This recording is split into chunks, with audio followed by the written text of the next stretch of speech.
তারা জোটা অন্য ভাই ওই ওটা শেষ নি তারা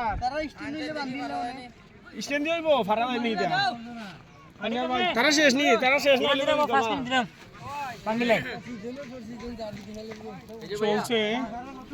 চলছে মহাযজ্ঞ বড়গোল প্রিমিয়ার লিগের উদ্বোধনী অনুষ্ঠান ঘিরে পিচের কাজ চলমান।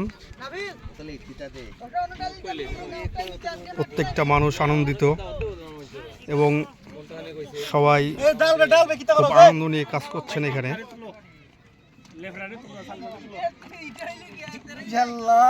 এটা বড়গোলের মানুষের কাছে একটা ঈদের সমমান, ঈদের সমান আনন্দ।